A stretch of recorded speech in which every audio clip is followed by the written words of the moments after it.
નમસ્કાર મિત્રો, વિડીયોમાં તમારું સ્વાગત છે। જી હા મિત્રો, અત્યારે હાલ મોટા અને મહત્વના સમાચાર સામે આવી રહ્યા છે। તો મિત્રો, સમાચારમાં વાત કરીએ તો તાજેતરમાં યોજાયેલી વિસાવદરની પેટા ચૂંટણીમાં આપના ઉમેદવાર ગોપાલ ઇટાલિયાની જીતથી આપનામાં ખુશીનો માહોલ છે। ત્યારે બીજી તરફ બોટાદના આપના ધારાસભ્ય પાર્ટીને મોટો ઝટકો આપ્યો છે। બોટાદના આપના ધારાસભ્ય ઉમેશ મકવાણાએ ગાંધીનગર ખાતે પત્રકાર પરિષદ યોજી આમ આદમી પાર્ટીને દંડક પદેથી રાજીનામું આપ્યું હતું। જી હા મિત્રો, અત્યારે હાલ મોટા સમાચાર સામે આવી રહ્યા છે। ઉમેશ મકવાણા છેલ્લા કેટલાક સમયથી આમ આદમી પાર્ટીના કાર્યક્રમોમાં ગેરહાજર રહેતા હતા। દંડક પદેથી રાજીનામું આપ્યા બાદ તેમણે કહ્યું હતું કે કોંગ્રેસ વિપક્ષની ભૂમિકાનો નિષ્ફળ રહી છે। હું આપના કાર્યકર તરીકે કામ કરતો રહીશ અને ધારાસભ્ય પદ છોડવા અંગે પ્રજાને પૂછીને નિર્ણય કરીશ। પછાત વર્ગના લોકોને મુદ્દા ઉપાડવા પાર્ટી નિષ્ફળ રહી છે।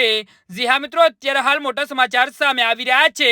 કડીમાં આપની હારને લઈ ઉમેશ મકવાણાએ નારાજગી વ્યક્ત કરતા કહ્યું કે બધા જ મોટા નેતાઓ વિસાવદરમાં હતા અને કડી મોટા નેતાઓની ક્યાંય હાજરી જોવા ન હતી। કડીના દલિત સમાજનો કાર્યકર 10 લાખની લોન લઈને લડતો હતો, એ આજે એકલો છે। ગોપાલ ઇટાલિયા માટે આખી પાર્ટી મેદાનમાં ઉતરી અને કડીના ઉમેદવારને એકલો મૂકી દીધો હતો। જી હા મિત્રો, તો આના વિશે તમારું શું કહેવું છે તો નીચે અમારી કોમેન્ટ બોક્સમાં જરૂરથી જણાવજો અને અમારી યુટ્યુબ ચેનલને સબસ્ક્રાઇબ કરવાની ભૂલતા નહીં। ધન્યવાદ।